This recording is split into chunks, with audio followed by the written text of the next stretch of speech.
And a blessed good day to you. It's a Monday, first live episode of Take Two with Jerry and Debbie. Getting underway right now. I am Jerry Usher along with Debbie Georgiani. And you, thanks to the affiliates, the show team, and you are the ones who make the show what it is. So, Debbie, we want to kick off the week with great participation, as we always get from our listeners. We do. So we introduce the topic, and then you weigh in on it. You share your life experiences, and we learn, we grow, we walk away a little bit changed. So here's the number, because phone lines do fill up quickly. Michael McCall is at our call screener today. He's going to be answering the phones, and so you will hear his bright and shining voice as soon as you call in at 1-833-288-EWTN. Again, that's 833-288-3986. Okay, the topic is, well, it's a question. Have you been a foster parent? Have you ever been a foster parent? Have you ever been in the foster care system? You could be a child of the foster care system. We want to talk about the whole entire experience and what it means for these beautiful children of God that come into our lives. They're not your biological children, but they come into your lives and they bless your life, and you bless theirs. It can be a beautiful experience. We've heard all the positive outcomes of the foster care system. We've also heard some of the things that don't go so well. So we want to have a very real discussion on it so we can learn more about it, because we have folks that are interested in being foster parents. 833-288-3986. Okay, there you go. The table is set very nicely by Debbie. 833-288-EWTN or 3986. And yeah, if you've had anything to do with foster parenting, or again, maybe you were a foster child yourself. Debbie, I know one person, a lady, who said I think she had 20 or 30 foster kids throughout her life as a foster parent. And and I've known others who, Debbie, they'll take one child, maybe two. But some people just like to, really be sort of those over-the-top Good Samaritan angel type people.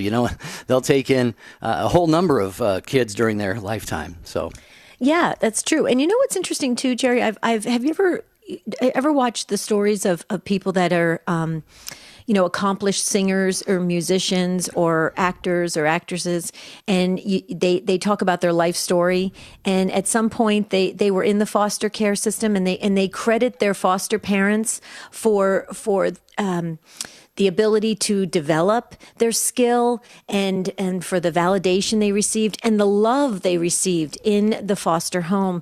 And it's so very important. I've heard so many of the stories, Jerry, that it does make us all realize that we do play a part in other people's journeys, especially our children. And so we're talking today about if you've ever been a foster parent or if you're a child in the foster care system. We'd love to hear from you. So we want to hear every part of the experience, not just the polished elevator statements about being a foster parent or a foster child. We want to hear the real truth, because it helps us to grow.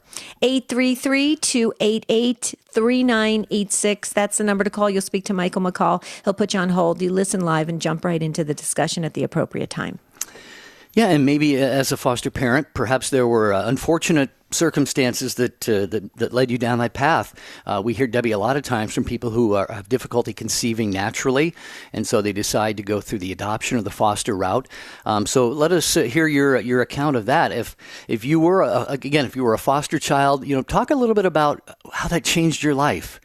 How maybe you don't remember the circumstances out of which you were taken in by a foster family. Maybe you do. Maybe it just saved you from just having a really much more difficult childhood. Maybe it helped you blend into a family. We can talk about that, Debbie, how families blend when there are foster children there. And then, of course, how God has blessed you beyond that. Maybe you got that good education you might not have otherwise had, and you got a great career. And then you, as a husband or a wife, perhaps you've decided to return the favor and be foster parents as well. So there's a lot of angles we can take on this. And the number again is 833-288-3986. Please make sure that when you don't wait till the end of the show to get that prompting of the Spirit and you say, oh, I had something to say, I should have called in, and now I don't get a chance. We probably will not be doing a part 2 on this topic because we have just some topics lined up that we really need to get to because they were suggested by listeners and they're waiting to hear their topics be aired. So please don't wait till the end of the show. Call in now if you feel that little tug in your spirit that you have something to share with all of us. This is a global audience, folks. So what you have to share really can change lives, and it does. And we hear the emails. We get the emails. We read the emails. We hear the comments that come in on the comment line at EWTN that that Take Two is making a difference in your life, and that is a beautiful thing. So please share your experience. 833-288-3986. There is one open phone line. I think it's got your name on it. Hurry to that phone and grab it. What do you think? Okay. What do you think, Jerry? This is going to be a great discussion. I think it is. Lines are already very, very full. Let's actually get started before the first little pause here. Let's go with Peter in Houston. Peter, we may have to take a break here in just a minute, about 2 minutes, but we wanted to get you on the program first, listening on Guadalupe Radio Network. Hi, Peter. Welcome to Take Two. Hi, good morning. How are y'all this morning? Doing well, Peter. How about yourself? I'm doing real good, thank you. Good. For fostering, a story about my wife and I. Tragically, we lost a daughter to an automobile accident about 8 years ago. And we decided that, because we're in our 50s, so we decided, well, let's see if we can start fostering. So we went through some classes to foster a child, and they put us on a waiting list. At that time, we had made plans to go out of town and go on a vacation, but then we heard a call on the phone saying we have a little 9-year-old boy who has nowhere to go. And we, of course, took him in with open arms. It changed our perspective on everything a lot. We were very blessed to have this little child that we were able to foster. And through the grace of God, we were able to adopt this little boy. And he is now a part of our family. Wow, Peter, hold that. I'm so fascinated by this and so sorry for the loss of your daughter, as Debbie is too, I'm sure, and all of us at the show team here. Again, we do have that first short little pause of the program coming up, and we will hear more of this story, Debbie, from Peter in Houston. I'm hoping and praying that we hear from him that adopting this foster boy helped with the healing process of losing their daughter, which, of course, is never completely gone and from mind and heart. But somebody, Peter, hang on, and boy, we got Marianne and Joseph and Cindy and Patrice and Rosie talking about foster parenting today. What is your experience on any end of that particular spectrum? Call and let us know. Morning Glory. It's Catholic from coast to coast. God is not asking us to die physically, but we need to die to the ways and the thinking of this world and to live for Him. And when we pick up our cross and follow Jesus, the same thing that happened to Him is going to happen to us. We're going to be spat on, mocked, punched, kicked as we make our way to the cross. Get used to it. Morning Glory, talking about everything important to today's Catholic. Tomorrow morning, 7 Eastern, on EWTN Radio. Father Benedict Rochelle. There are legitimate differences of opinion in any religion. There are differences of opinion in Catholicism.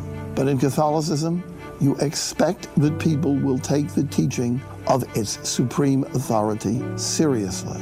To go diametrically opposed to those teachings is to not be a Catholic. Someone in the name of Catholicism is sponsoring the destruction of human life. Lives of unborn children. And they got the name Catholic on the door.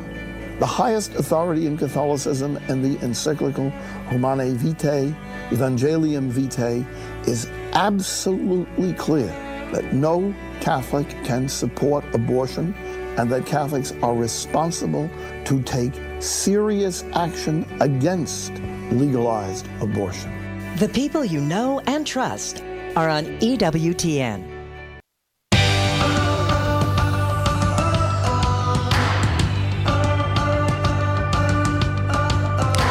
We're We're talking today on Take Two with Jerry and Debbie about foster parenting, or if you've been a foster child, we'd love to hear your experience.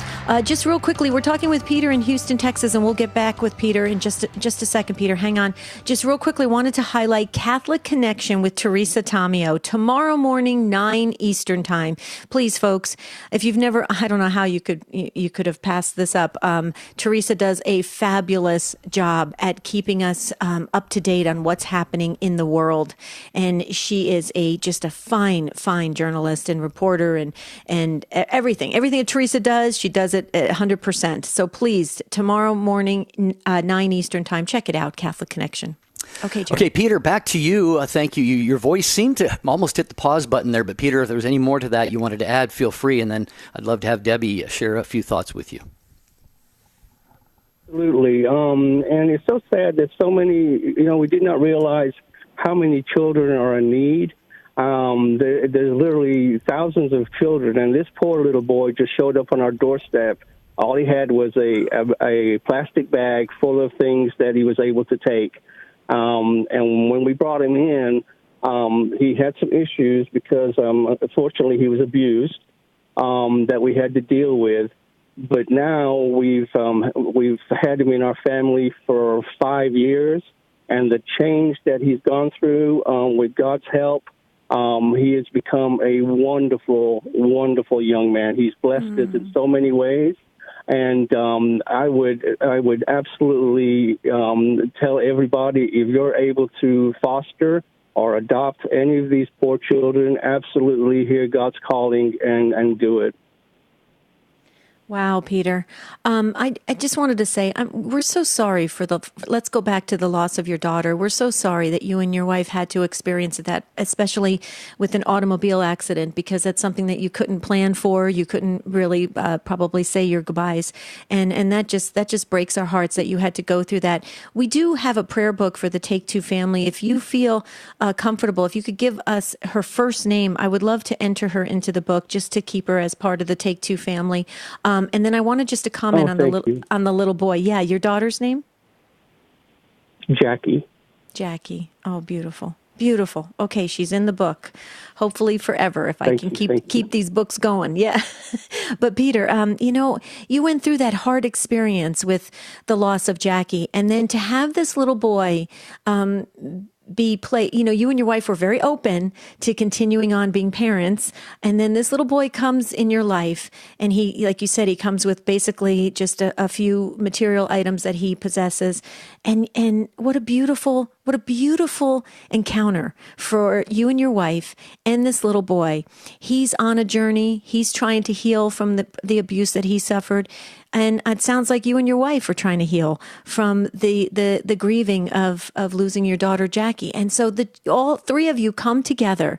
And in that, you just have to imagine, like you said, it's a blessing. God's at the center of it. And so I have a feeling this little young man now, great things are ahead. And that's what I was talking about at the beginning of the show when I've heard these stories of these great musicians and artists and actors and actresses. They've come from some of them have come from the foster care system, and it made all the difference in the world. So Peter, God bless you and your wife and this beautiful young man that you have in your family. What an incredible experience, Jerry.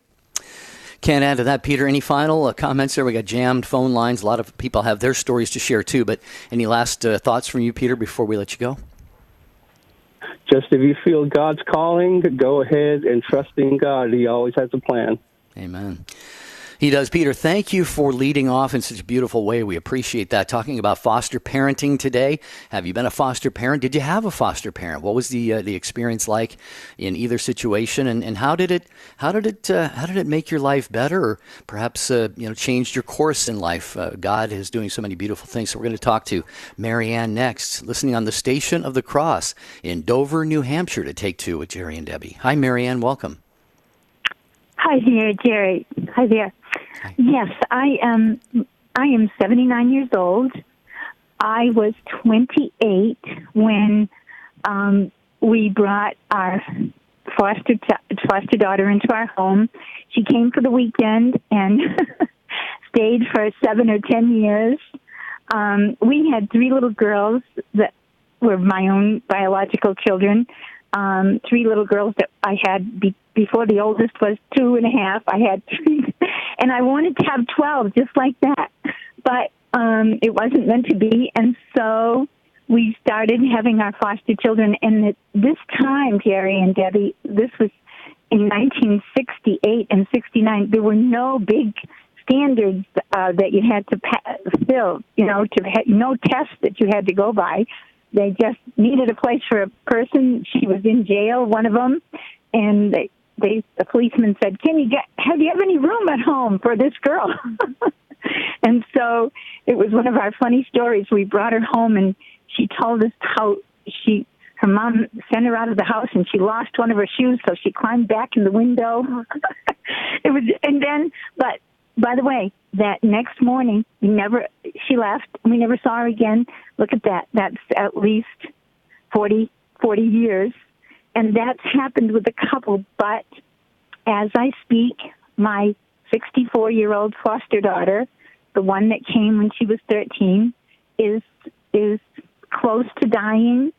But she's been much loved by us, and she herself fostered other children, other families when they were needful. And we've noticed that with our foster daughter in Missouri, that she's cared as a foster mother for others. And so it's been a wonderful experience. And our natural daughter today has made carrot cake for the 64-year-old that's in the nursing home. And anyway, it goes on.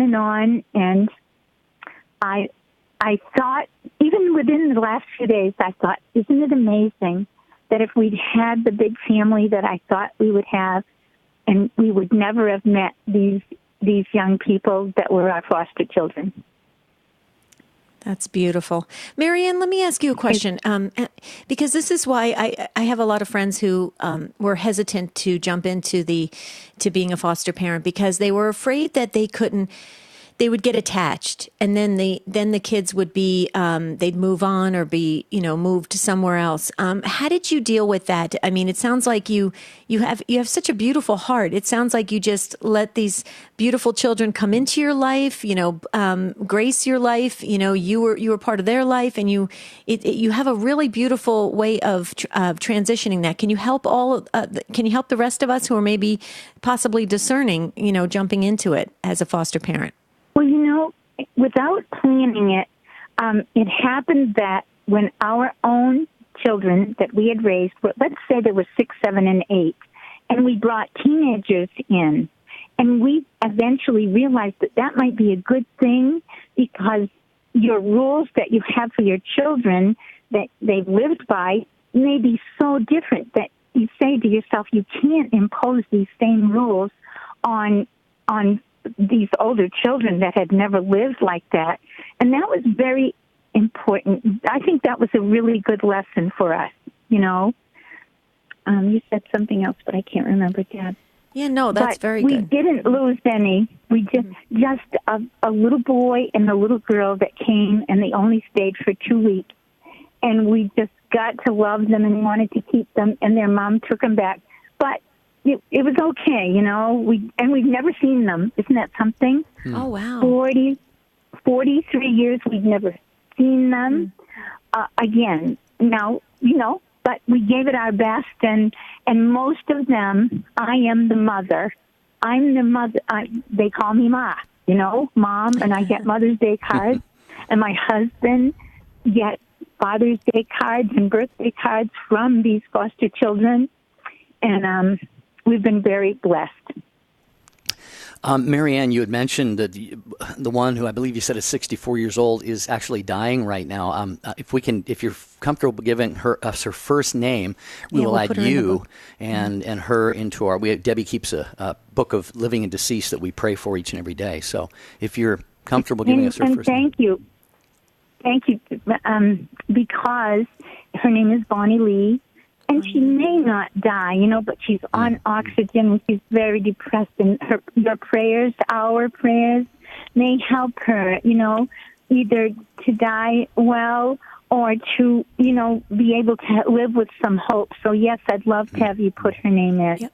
We put Bonnie Lee in. She went right underneath Jackie, who we just added. That's Peter's daughter. And see, we pray for the living and the deceased. And we're going to keep these books going as long as we're on the air, because we believe in the power of prayer. And we're a Take-Two family of prayer warriors. And we truly, truly invest ourselves in prayer. And so, Marianne, thank you so much for leaving us Bonnie Lee's name. Thank you. Yeah. And thank you for being Thank you for your subject today. Oh, good. And thank you for being such a beautiful soul. What a loving soul you are. Well, Marianne, come on. You're named Marianne. The Blessed Mother's name and her mother. Wow. You got double dose there, right, well, Jerry? You know what? Anything Marianne can do, Joseph can do better.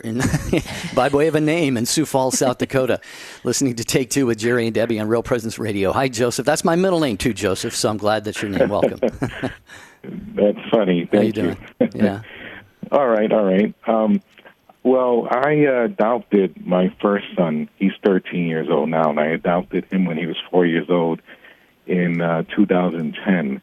I'm a single parent, so it was kind of the first, one of the few first families in Connecticut, DCF, to have a male single parent. And I got JJ, and when I first met him, it was supposed to be a period of time that he would be able to stay over and live with me. So the first time I got him, he was in the house, and we met, and we played in the bedroom and stuff, and the DCF worker was watching us and saying, wow, you're a good match. And he called me Daddy. And that broke my heart. My sister-in-law was visiting from South Korea, and she was there, and she started tearing up. And the next week, that was the weekend, and I was called on Tuesday saying, oh, he's with his foster parents, and they're sending him out to different houses for respite. And we wonder if you can take him now without that period of him coming over and staying over in the weekend, so on, getting to know you and so on. So, of course, I said yes. He came over, and it was Daddy, Daddy, Daddy. When he was around 7, he was saying that he wanted a little brother, and I said, well, that's going to take a while, and it's pretty hard to have a baby come into the system and then adopt the baby quickly. There's a lot of legal issues. So in 2016, around December, I was called by the DCF, and I was told that JJ had a little brother, baby brother, that was just born on November 24th, and Thanksgiving Day in 2016. And I asked him, how would you feel we brought in a foster child here that's a baby? And he said how he would like that. He would love the person as his brother. So when I finalized the stuff with the DCF, I asked JJ, okay, I told him, well, that little brother is coming, that foster child that you want as a little brother. And he was like, oh, that's great. And I said, no, JJ, it's truly your brother. This is your brother. He came from your mother. And he started crying, hugging me, and and I thought I wasn't going to be, because I never took care of a baby, a newborn before, but with the help of my brothers and sister, and taking care of my nephews, this was it was 1 hour a night of sleep, and then waking up an hour and so on with the baby. But now he's going to be 3 years old. He's with us. The adoption will be finalized. We moved to Sioux Falls, by the way, and I thought that we would be able to come here because the adoption wasn't finalized. But it looks like God had a hand in this because of JJ and the baby. I'm a revert, so I came back to the Catholic Church, and now I'm a Knight of Columbus.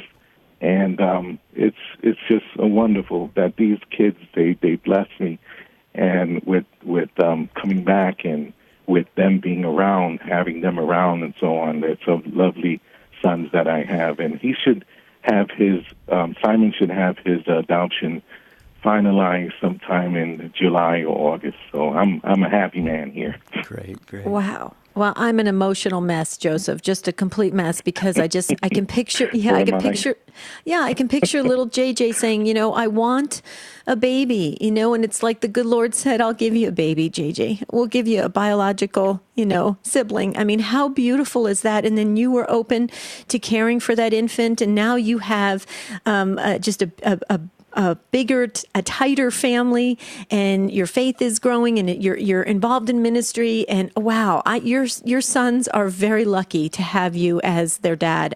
What an amazing journey you've been on. I can't wait to see what the good Lord does for your two boys in the next the next decade or beyond, because I think it's going to be pretty incredible. Joseph, you got to hold on. I know Jerry wants to comment, and we've got to hit the pause button in just a moment for a quick break. And when we come back, I'd love to hear your final comments on it. I know others are weighing in and saying, what an amazing story. Jerry, you can't write this kind of stuff up. This is real life. No, you can't. And I love the way the callers are just saying, referencing God. And it's beautiful how Joseph is I believe he said, a revert to the Catholic faith. And, because of the children, God works in such mysterious ways. This is great inspiration. I hope and pray for those who are having trouble conceiving.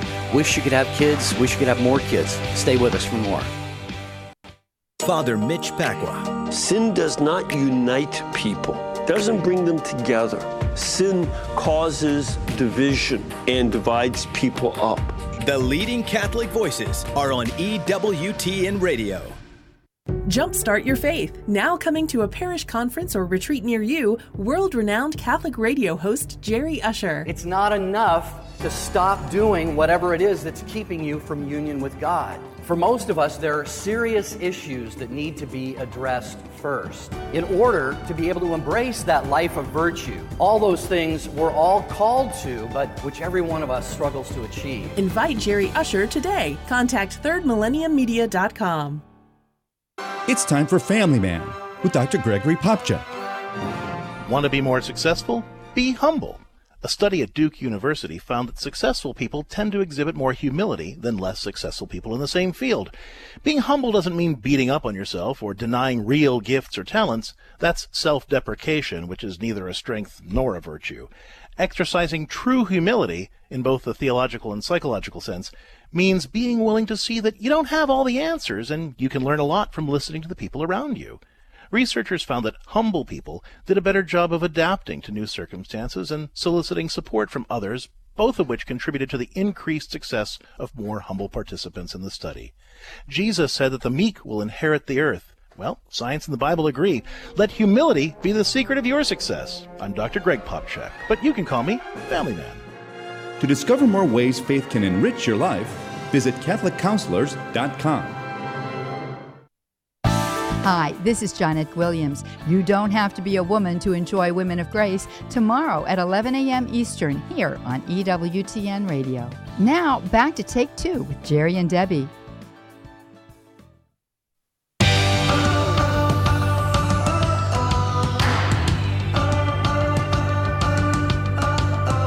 So nice that you are with us today. And Debbie, it's so nice to have Rich Jesse, our producer, back after, 3 weeks, Rich, getting to know his brand new baby girl, Magnolia, at home with his wife, Laura, and their beautiful first child, Rose. So congratulations, right, Rich, again. And it's good to have you back. And it's always good to have Jeff Burson filling in on the controls. Michael McCall is screening calls today at 833-288-3986. We're talking with Joseph. Hang on, Joseph, just 1 second. I just wanted to mention that a big event has happened recently in Washington, D.C., and EWTN is going to cover it. It's the massive installation of the Most Reverend Wilton D. Gregory as the 7th Archbishop of Washington, and that will simulcast on EWTN television and EWTN Radio Classics, and that is tomorrow, Tuesday at 1:30 p.m. Eastern Time. Big event, Debbie, and we're looking forward to watching or hearing that on EWTN. Yeah, that's going to be great. Okay, so we are talking with Joseph in Sioux Falls, South Dakota, about his beautiful sons. And Jerry, I know you wanted to comment a little bit more because Joseph was talking about being a Knights of Columbus and growing in his faith, being a revert, and his boys are they're born of the same mom. You know, they're biological brothers. That is pretty awesome. I think it was an answer to his first son JJ's prayers that, you know, he wanted a baby brother or sister. I think that's amazing. What do you think, Jer?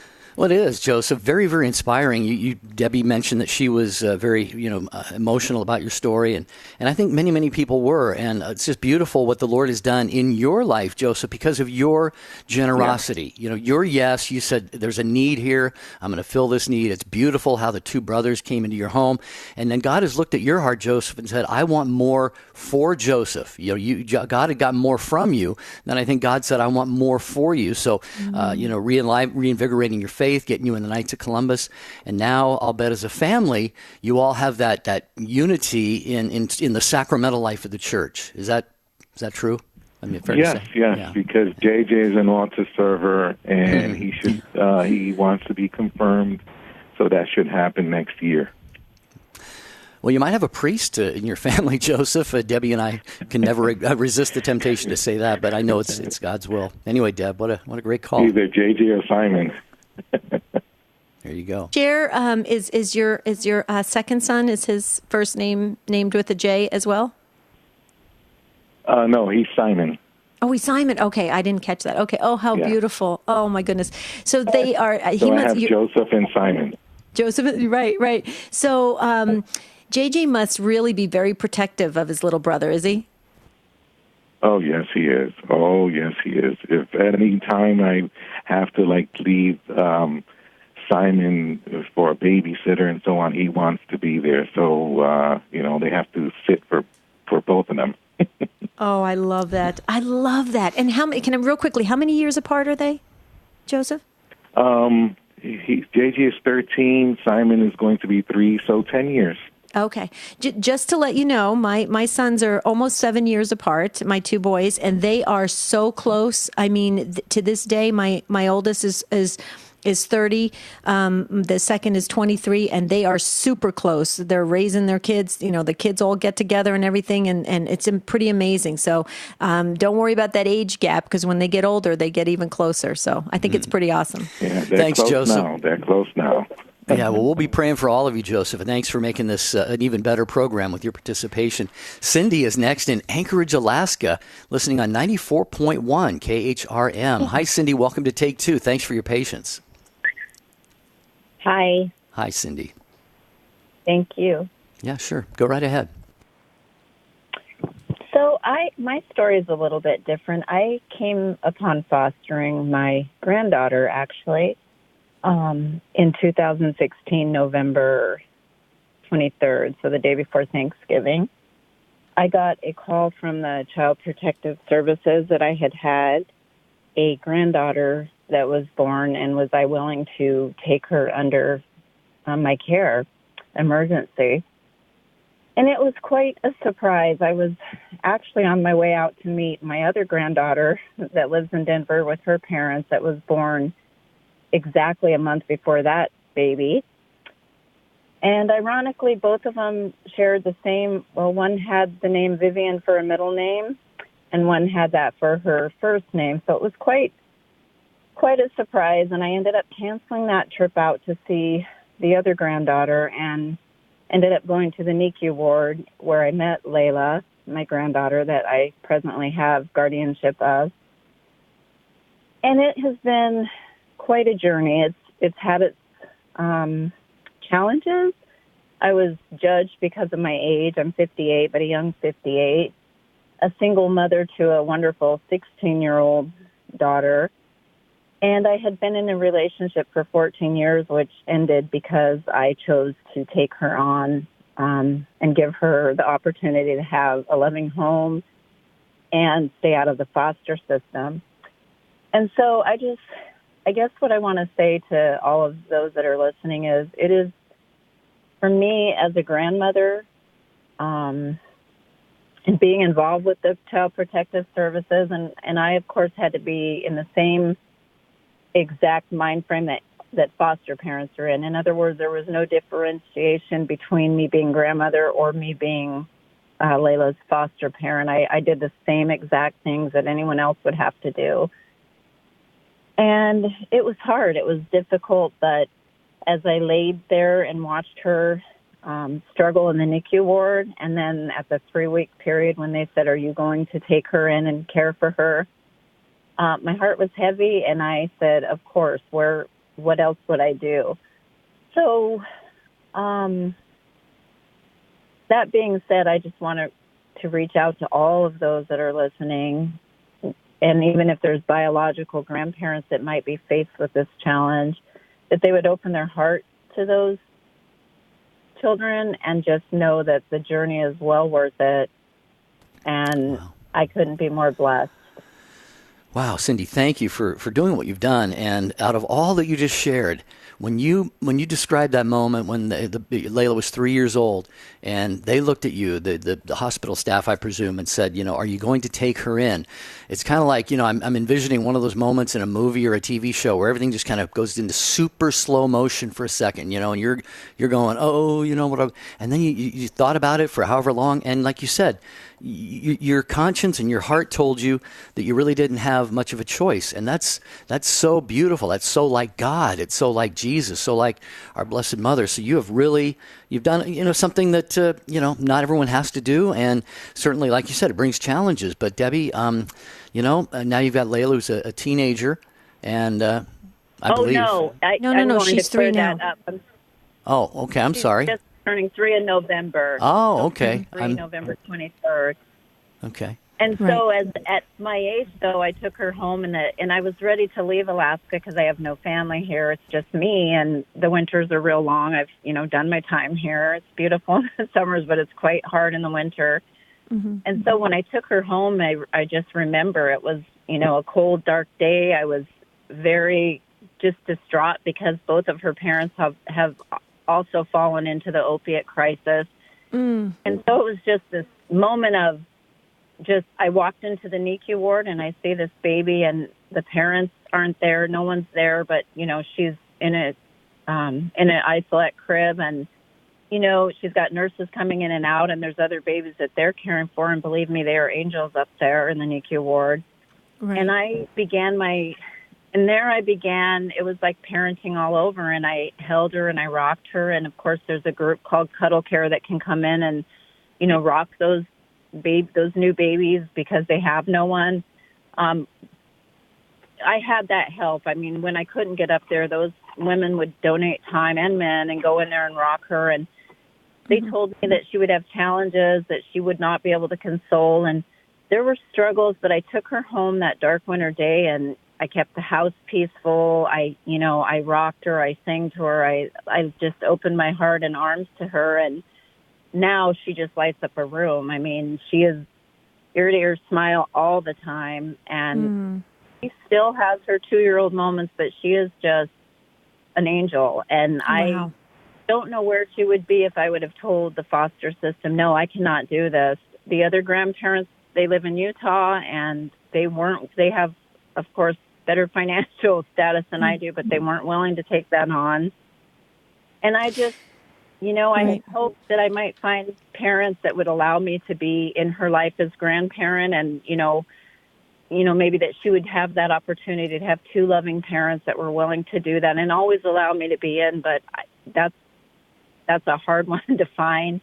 Mm-hmm. And so I'm here, I'm doing it. And like I say, I reach out to everyone and just say that it is challenging at times, but if you could only see what rewards that brings, in spite of all the judgment or anything that's said, it is really beautiful to see these kids thrive once they get into a loving home. Well, and Cindy, so Layla's, is it your daughter or your son? How are they doing? Son. Your son. How is he doing? Well, he's not doing well. I got a call that her parents had, she's of a Mormon family in Utah, and they had came back to Denver where the 2 of them were, and for like the 6th time have put her back in treatment in San Diego. My son was left in Denver, and I got a call that he is pretty much struggling and on the street, and I have encouraged him go into a detox facility. But that in itself is a whole nother prayer. I mean, that is, as you know, the crisis across the world with opiates is just horrendous. And I keep here for Layla, and I pray for them and their recovery. But at this time, those two are not doing good. They're in really bad battles with opiates.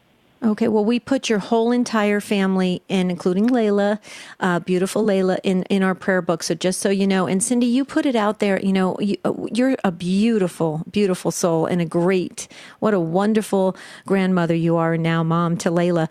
And you put it out there. You said, you would hope maybe possibly if you could find maybe possibly a family that if you could still be, the grandmother and everything. You just put that out there on a global audience. We know we're going to get emails. Okay. I can tell you right now, because I was thinking to myself, I'll do it. I'll step up. I mean, you know what? Yeah.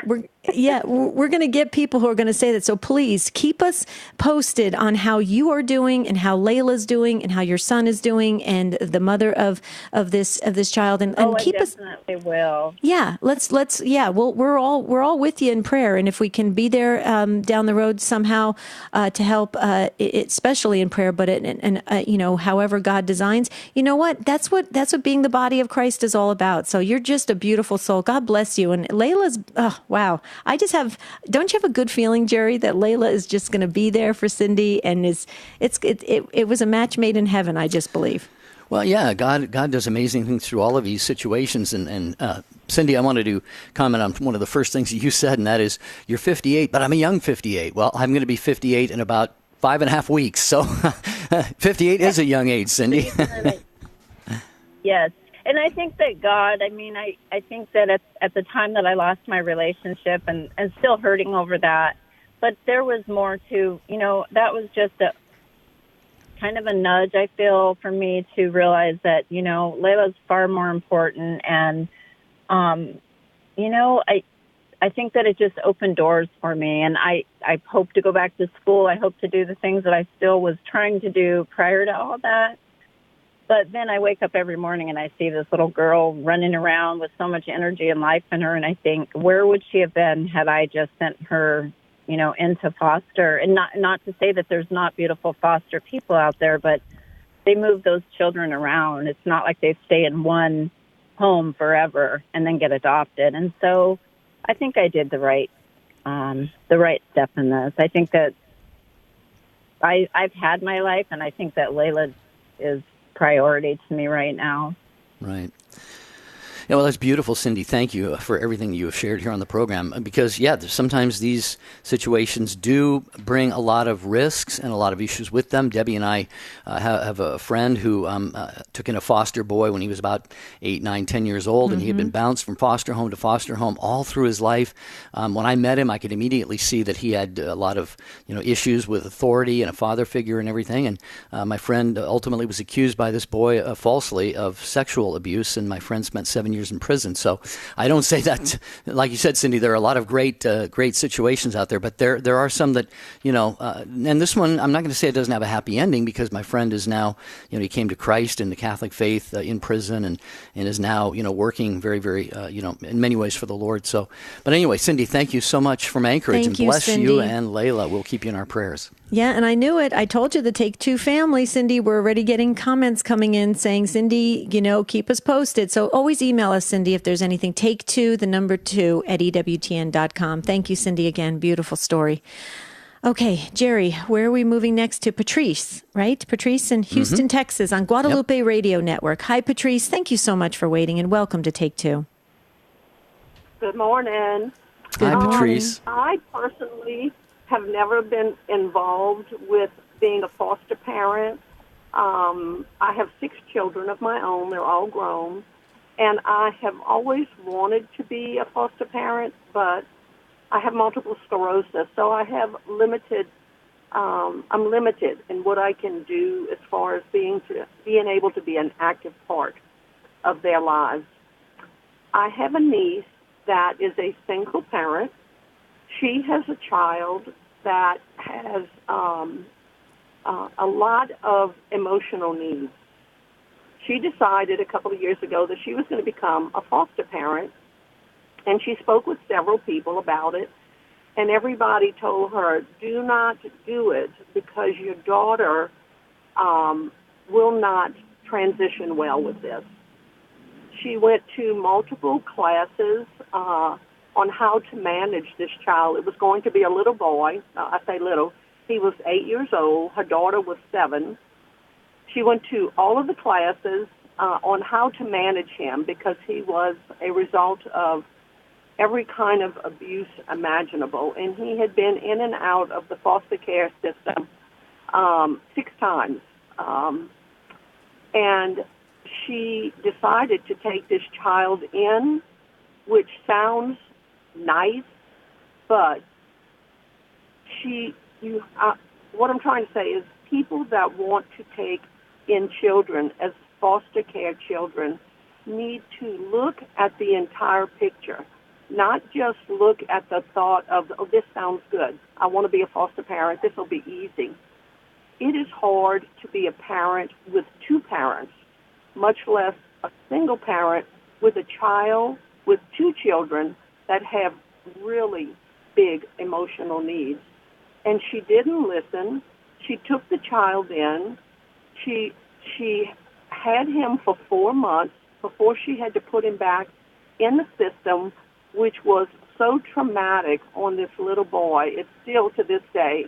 I pray for him all the time because it was so sad. My point is, look at the whole picture and listen to your friends who can see objectively what's going on in your life and how this would transition. That's it. Wow.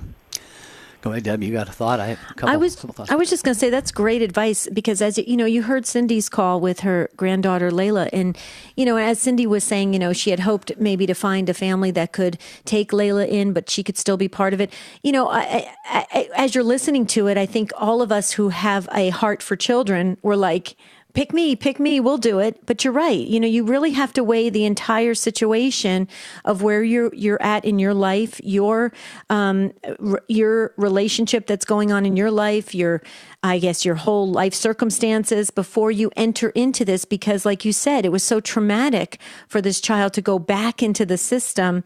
This is something you really just can't be, you know, have a tug at your heart and do. You really have to think it out. It sounds like that's what you're saying, Patricia. I think that's very sound advice. Yeah. You know, I think people today have children, especially your first child, and you went, oh, I'm going to have a baby. This is going to be wonderful. And the reality is, it is very hard. That's the hardest job you will ever do, is to be a good parent. Right. And it's, you know, you just have to think it out. Mm-hmm. I'm very pro-life, but you just have to think what you're doing, because it's not easy. And can I handle it? And how will it affect my other child? You know, when she was a high-need child. Yeah.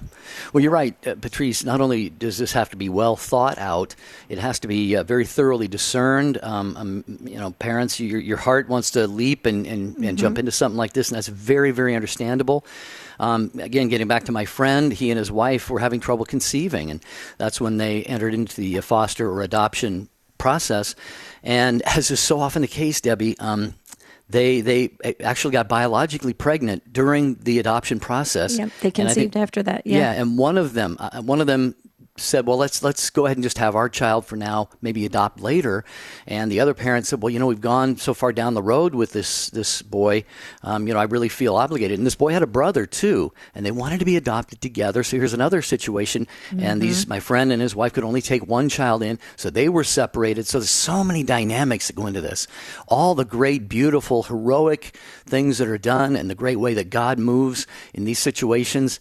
It still doesn't always undo some of the difficulties these kids have faced during their lives up until that point. So thank you, Patrice. Very true. Patrice, thank you so much for that. And Jerry, can you share with our listeners that we are going to tackle the opioid crisis? It's coming up soon. Can you share when that is? Because we're getting some text messages saying, are you guys going to tackle that issue?